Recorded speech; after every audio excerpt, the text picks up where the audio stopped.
الحمد لله وكفى والصلاة والسلام على سيدنا محمد المصطفى وأحمد المجتبى وعلى آله الأتقياء وأصحابه الأصفياء أما بعد فأعوذ بالله من الشيطان الرجيم بسم الله الرحمن الرحيم يا أيها الذين أوتوا الكتاب آمنوا بما نزلنا مصدقا لما معكم من قبل أن نطمس وجوها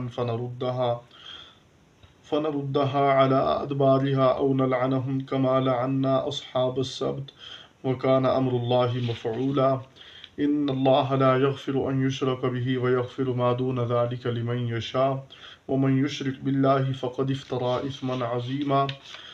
میں نے آپ کے سامنے سورۃ النساء کی آیت نمبر 47-48 تلاوت کی ہے، اور میں انشاءاللہ اس کا ترجمہ اور تفسیر آپ تک 52 تک کروں گا۔ کوشش کروں گا کہ مختصر کر کے آپ کے سامنے یہ بات رکھوں۔ فرمایا یا ایھا الذین اوتوا الکتاب آمنوا بما نزلنا، اے وہ لوگوں جن کو کتاب دی گئی۔ اہل کتاب یہود و نصارہ کو قرآن حکیم خطاب فرما رہے آمنوا بما نزلنا، جو چیز ہم نے اتاری، ہم نے نازل کی، اس پر ایمان لے آؤ۔ کیوں ایمان لے آؤ؟ مصدقا لما معکم، کیونکہ ہماری کتاب آپ کی کتاب کی تصدیق کرنے والی ہے۔ ہر بعد میں آنے والی کتاب پہلی کتاب کے لیے مصدق ہے، ہر بعد میں آنے والا نبی پہلے نبی کے لیے مصدق ہے۔ جس نبی کا کوئی مصدق نہیں، وہ اس کو نبی بننا پسند نہیں، اس کا نبی بننا اللہ کو پسند نہیں۔ جس نبی کا کوئی مصدق نہیں، آپ صلی اللہ علیہ وسلم وہ سب انبیاء کی تصدیق کرنے والے ہیں، اور مرزا قادیانی اس کا کوئی مصدق نہیں ہے۔ آپ صلی اللہ علیہ وسلم کی تصدیق کرنے والے پہلے انبیاء تھے، وہ سب بشارتیں دے رہے تھے، تصدیق کر رہے تھے۔ مرزا لانتی کا کوئی مصدق نہیں ہے، نہ کوئی اس کی تصدیق کرنے والا ہے، لہذا وہ نبی نہیں بن سکتا۔ تو قرآن حکیم اہل کتاب کو دعوت دے رہے آمینو، ایمان لے آؤ جو ہم نے اتارا قرآن پر، مصدقا لما معکم، اس چیز کی تصدیق کرنے والا ہے جو تمہارے پاس ہے۔ من قبل ان نطمس وجوہا فنردها على ادبارها، اس سے پہلے کہ ہم بہت سارے چہروں کو مٹا دیں، پھر ان کو پھیر دیں ان کی پیٹھ کی بل۔ چہروں کو مٹا دیں، مٹانے کی دو صورتیں ہیں۔ ایک صورت تو یہ ہے کہ چہرے ان کو گدی کی طرف پھیر دیں، پچھلی طرف چہرے ہوں اور چلیں یہ آگے کی طرف، اور دوسری صورت یہ ہے کہ چہرے بالکل گدی کی طرح صاف کر دیں، چہرہ ہو ہی نہ ناک نظر آئے، نہ آنکھ نظر آئے، نہ ہونٹ نظر آئے، نہ گال نظر آئے، نہ رخسار نظر آئے، کچھ بھی نظر نہ آئے، تو ان کو ہم بالکل ختم کر دیں۔ او نلعنہم کما لعنا اصحاب السبت، یا ہم لعنت کریں ان پر جیسے ہم نے ہفتے والوں پر لعنت کی۔ ہفتے والے جنہوں نے ہفتے کے دن شکار کیا، ان کو منع کیا گیا یہود کو، تو انہوں نے شکار کیا، اللہ نے ان پر لعنت کی۔ وَكَانَ أَمْرُ اللَّهِ مَفْعُولًا، اور اللہ کا کام ہو کر رہتا ہے، اللہ جس چیز کا ارادہ فرمائے وہ ہو کر رہتا ہے۔ یہ تمس اور مسخ یہ کب ہوا؟ یہ پہلی امتوں میں تو ہو چکا ہے۔ اللہ تبارک و تعالیٰ نے ان کو وَجَعَلَ مِنْهُمُ الْقِرَدَةَ وَالْخَنَازِيرَ، ان میں سے بندر اور خنزیر بنا دیے، یہ تو پہلے ہو چکا ہے۔ اور اس کے بعد پھر کب ہوگا؟ فرمایا کہ اس امت پر تو آپ صلی اللہ علیہ وسلم کی دعا کی برکت سے یہ عذاب نازل نہیں ہوگا اجتماعی طور پر، لیکن کبھی کبھار ایسا ہو جاتا ہے۔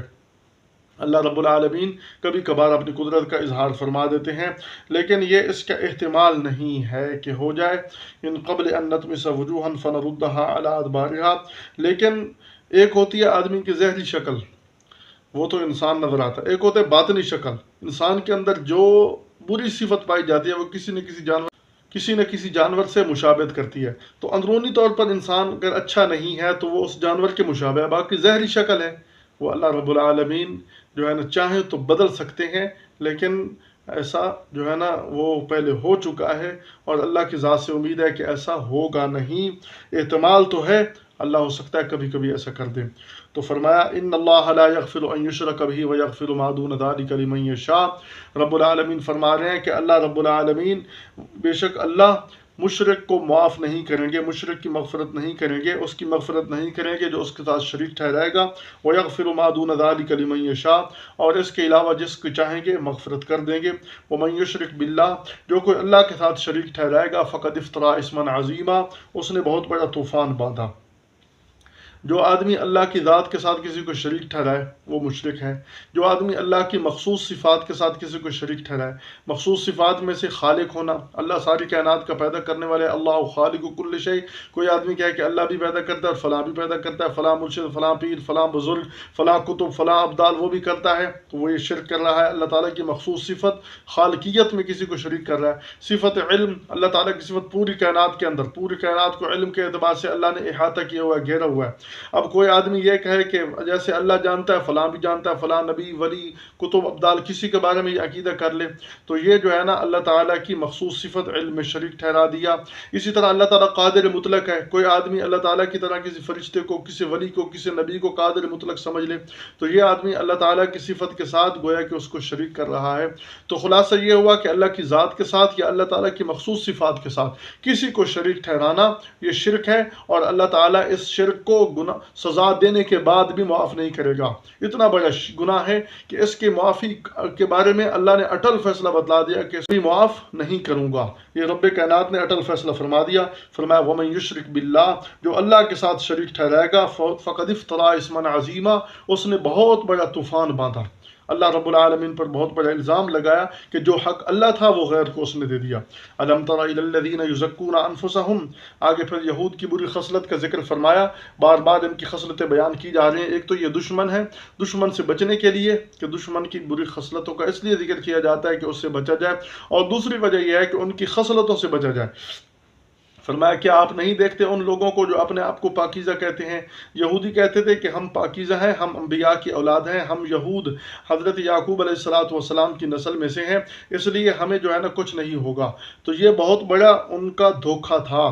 اللہ تعالیٰ فرما رہا ہے الم تر الی الذین یزکون انفسہم، کیا آپ نہیں دیکھے ان لوگوں کو جو اپنے آپ کو پاکیزہ سمجھتے ہیں؟ بل اللہ یزکی من یشاء، بلکہ اللہ جس کو چاہتا ہے پاکیزہ بنا دیتا ہے۔ اور یہ خصلت امت محمدیہ میں بھی پائی جاتی ہے۔ بعض لوگ جو اعلیٰ خاندان کے ہیں وہ اپنے آپ کو اعلیٰ خاندان کی وجہ سے پاکیزہ سمجھتے ہیں۔ مثلا کوئی کہتا ہے میں سید زادہ ہوں، کوئی کہتا ہوں میں قریش زادہ ہوں، تو اس لیے میں بخشا جاؤں گا۔ نہیں، بخشش کا مدار ایمان اور اعمال صالح ہے، اور اپنے آپ کو پاکیزہ بتلانا یہ اللہ کو پسندیدہ نہیں ہے۔ صحابہ کرام اعمال کر کے بھی استغفار کرتے تھے کہ ہمارا عمل مقبول ہوا یا نہیں، لیکن یہ امت عمل کر کے بھی اتراتی ہے کہ ہم نے حج کر لیے، ہم نے جہاد کیا، ہم نے فلاں عمل کیا، فلاں عمل کیا۔ تو فرمایا بل اللہ یزکی من یشاء، اللہ جس کو چاہے گا پاکیزہ کرے گا، ولا یظلمون فتیلا، اور کسی پر ایک دھاگے کے برابر ظلم نہیں کیا جائے گا۔ گٹھلی کے درمیان میں جو لکیر ہوتی ہے اس میں جو دھاگا ہوتا ہے اس کو فتیل کہتے ہیں۔ تو قیامت کے دن اس فتیل کے برابر، نقیر کے برابر کسی پر ظلم نہیں کیا جائے گا، بلکہ اللہ تعالیٰ انصاف فرمائیں گے وَنَضَعُ الْمَوَازِينَ الْقِسْطَ لِيَوْمِ الْقِيَامَةِ۔ فرمایا انظر کیف یفترون علی اللہ الکذب، دیکھو کیسے اللہ پر جھوٹ کا افتراء کر رہے ہیں کہ ہم کفر پر بھی اللہ تعالیٰ کے محبوب ہیں۔ کیا مطلب کہ کفر اللہ کو پسند ہے، یہ اللہ پر جھوٹ ہے۔ وَكَفَىٰ بِهِ اسْمًا مُبِينًا، اور کافی ہے یہ اس کو صریح گناہ، کافی ہے اس کو یہ صریح گناہ، یعنی یہ جو اللہ پر الزام لگا رہے ہیں کہ اللہ کفر کو بھی پسند کر رہا ہے، چونکہ ہم کفر کر رہے ہیں اللہ یہ پسند کر رہا ہے، تو گویا کہ اللہ پر الزام لگا رہے ہیں کہ اللہ تعالیٰ کو کفر پسند ہے۔ تو اللہ فرما رہے ہیں یہی گناہ ان کے لیے کافی ہے۔ الم تر الی الذین اوتوا نصیبا من الکتاب یؤمنون بالجبت، فرمایا کیا نہیں دیکھا آپ نے ان لوگوں کو جن کو کتاب کا ایک حصہ دیا گیا؟ حصے کی تفسیر ہم پیچھے پڑھ چکے ہیں۔ حصے کا مطلب یہ ہے کہ ان کو الفاظ دیے گئے اور معانی، لیکن الفاظ اور معانی زبان تک محدود تھے، ان کے دل میں نہیں اترے۔ اگر دل میں اترتے تو پھر جو ہے نا ان کی مزاج قبول کر لیتے، اس پر عمل کر لیتے، لیکن انہوں نے عمل نہیں کیا، اس لیے قرآن حکیم کہہ رہا ہے ان کو حصہ دیا گیا، یعنی کتاب کا جو علم ان کو دیا گیا اس پر انہوں نے صحیح طور پر عمل نہیں کیا، دل میں نہیں بٹھایا، اپنے مزاج میں نہیں بدلا۔ اور دوسری وجہ یہ ہے کہ حصہ دیا گیا یعنی انہوں نے کتاب کے اندر اپنی مرضی سے جو ان کو پسند تھا لے لیا، باقی کو انہوں نے رد کر دیا۔ تو فرمایا یؤمنون بالجبت والطاغوت، وہ ایمان لاتے ہیں جبت اور طاغوت پر۔ جبت کا لفظ قرآن حکیم میں اسی مقام پر استعمال ہوا ہے، جبت کا معنی کیا گیا بتوں پر، وہ ایمان لاتے ہیں بتوں پر اور شیاطین پر۔ اور ویسے اس کے مفسرین نے بہت زیادہ تفسیریں کی ہیں۔ حضرت عمر رضی اللہ عنہ فرماتے ہیں جب سے مراد سحر ہے اور طاغوت سے مراد شیطان ہے، اور ان اعبدوا واجتنبوا الطاغوت، اللہ تعالیٰ کی بندگی کرو، طاغوت سے بچو۔ تو ان کا خلاصہ یہی ہے کہ ہر وہ اللہ کا غیر جس کی عبادت کی جائے وہ جبت اور طاغوت میں شامل ہے۔ تو فرمایا جبت اور طاغوت، ساحر، سحر، طاغوت، شیطان، یعنی کیا آپ نہیں دیکھا ان لوگوں کو جو جبت اور طاغوت کی پوجا کرتے ہیں، جو جبت اور طاغوت پر ایمان لاتے ہیں؟ وَيَقُولُونَ لِلَّذِينَ كَفَرُوا هَؤُلَاءِ، اور کافروں کے بارے میں کہتے ہیں یہ لوگ زیادہ ہدایت پر ہیں ایمان والوں سے، من الذین آمنوا السبیلا، ایمان والوں سے راہ کے اعتبار سے، صحیح رستے کے اعتبار سے زیادہ ہدایت پر ہیں۔ دراصل ان آیات کا شان نزول یہ ہے کہ کعب بن اشرف یہودی اور حیی بن اخطب، یہ دونوں غزوہ احد میں شکست کھانے کے بعد یہ دونوں گئے، کیونکہ یہ مسلمانوں کے دشمن تھے، مسلمانوں کو اچھا نہیں سمجھتے تھے۔ آپ صلی اللہ علیہ وسلم جب مدینہ میں آئے تو آپ صلی اللہ علیہ وسلم نے میثاق مدینہ قائم فرمایا، جس کا مشہور واقعہ ہے آپ صلی اللہ علیہ وسلم نے میثاق مدینہ کے اندر یہ بات رکھی کہ ہم مل کر مدینہ کا دفاع کریں گے، کوئی ہم پر حملہ کرے گا تو ہم مل کر دفاع کریں گے، باقی ہر آدمی اپنے مذہب پر رہے، ہم مذہب کے بارے میں کسی کو کچھ نہیں کہیں گے، البتہ دعوت اسلام یہ چلتی رہے گی۔ تو یہ یہود انہوں نے بظاہر معاہدہ تو کر لیا، لیکن اندرونی طور پر وہ مسلمانوں کے دشمن تھے، اندرونی طور پر یہ نہیں چاہتے تھے کہ مسلمانوں کو ترقی ہو، اسلام ترقی کرے، مسلمانوں کا راج ہو، یہ نہیں چاہتے تھے۔ تو غزوہ احد کے بعد یہ حیی بن اخطب اور کعب بن اشرف یہ دونوں 70 آدمی لے کر مکہ پہنچے، اور مکہ جانے کے بعد وہاں انہوں نے کہا کہ مسلمانوں نے آپ کا بہت زیادہ نقصان کیا ہے، ہم کوئی مشترکہ متحدہ محاذ بنا کر مسلمانوں پر یک بار حملہ کریں۔ تو انہوں نے کہا بڑی اچھی بات ہے، لیکن ہم آپ کی بات کیسے مانیں، ہم تو آپ پر یقین نہیں کریں گے، آپ ہمارے بتوں کو لات، منات، عزا وغیرہ کو آپ سجدہ کرو۔ تو ان بے ایمانوں نے باوجود اس کے کہ یہ تورات کو جاننے والے تھے، جب سمجھتے تھے کہ غیر اللہ کو سجدہ کرنا حرام ہے، انہوں نے اپنے سیاسی مفاد کی خاطر ان کو سجدہ کیا۔ اس لیے قرآن حکیم کہہ رہا ہے یؤمنون بالجبت والطاغوت، انہوں نے غیر اللہ کو سجدہ کیا، طاغوت اور جبت شیاطین کو انہوں نے سجدہ کیا۔ اور پھر انہوں نے کہا کہ ہم آپ کی بات پر کیسے یقین کر لیں؟ تو آپ کا مذہب، یعنی مشرکین نے کہا کہ آپ مسلمانوں کے بارے میں کیا کہتے ہیں جبکہ ہمارا مذہب کیا ہے؟ تو اس وقت یہ حیی بن اخطب اور کعب کہنے لگے کہ آپ کا مذہب کے اندر کیا چیزیں ہیں؟ تو اس وقت انہوں نے کہا، ابو سفیان جو ان کا سردار تھا، یہ فتح مکہ کے موقع پر مسلمان ہوئے، اس وقت یہ کہنے لگے کہ ہم حج کے موقع پر اونٹ ذبح کر کے ان لوگوں کی مہمانی کرتے ہیں، لوگوں کی مہمان نوازی کرتے ہیں، اونٹنیوں کا دودھ پلاتے ہیں، مہمانوں کی ضیافت کرتے ہیں، اپنے خیش اقربا کو اپنے سے جدا نہیں ہونے دیتے، جبکہ محمد صلی اللہ علیہ وسلم نے اپنا آبائی دین چھوڑ دیا، اپنے رشتہ داروں کو چھوڑ دیا، اپنا علاقہ چھوڑ دیا، اور وہ ہم سے علیحدہ ہو چکے ہیں، اور انہوں نے اپنا ایک نیا دین بنا لیا ہے، تو ہم بہتر ہیں، یہ بہتر ہیں۔ تو یہ کہنے لگے ہؤلاء اہدی من الذین آمنوا سبیلا، کہ یہ لوگ مسلمانوں سے زیادہ اچھے ہیں۔ تو یہ سمجھتے تھے، آپ صلی اللہ علیہ وسلم کے بارے میں جانتے تھے کہ اللہ کے سچے نبی ہیں، سمجھتے تھے کہ اللہ کے سچے نبی ہیں، اس کے باوجود یہ لوگ جو ہے نا اپنے سیاسی مفاد کی خاطر بہت بڑا جھوٹ بول دیا، اور جھوٹ بولنے کے نتیجے میں اللہ نے ان پر لعنت فرمائی۔ فرمایا اولئک الذین لعنهم اللہ ومن یلعن اللہ فلن تجد له نصیرا، یہی لوگ ہیں کہ جن پر اللہ نے لعنت کی، اور جس پر اللہ لعنت کر دے اس کا آپ کوئی مددگار نہیں پائیں گے۔ لعنت کا معنی ہوتا ہے اللہ کی رحمت سے دوری، اور اللہ تعالیٰ نے ان کو ہمیشہ کے لیے اپنی رحمت سے دور کر دیا۔ آگیا لعنت کے مستحق کون ہیں؟ احادیث کے اندر کئی شعبوں پر لعنت کی گئی ہے، کئی مختلف شعبوں پر عمل کرنے والے لوگوں پر لعنت کی گئی ہے۔ ایک حدیث پاک کے اندر آپ صلی اللہ علیہ وسلم نے فرمایا سود دینے والا، سود کھانے والا، سود لکھنے والا، اس کی گواہی دینے والا، سب پر لعنت ہے، اور وہ سب گناہ میں برابر کے شریک ہے۔ مسلم شریف نے اس کو روایت کیا ہے۔ گویا کہ سود کے بارے میں کتنے آدمی شریک ہو گئے؟ سود دینے والا، سود کھانے والا، سود لکھنے والا، گواہی دینے والا، سب پر لعنت ہے۔ گویا کہ 4 آدمی پر لعنت ہو گئی۔ اور اس طرح ایک حدیث پاک میں ملعون من عمل عمل قوم لوط، جو آدمی قوم لوط والا فعل کرے وہ بھی ملعون ہے، اس پر بھی لعنت کی گئی ہے۔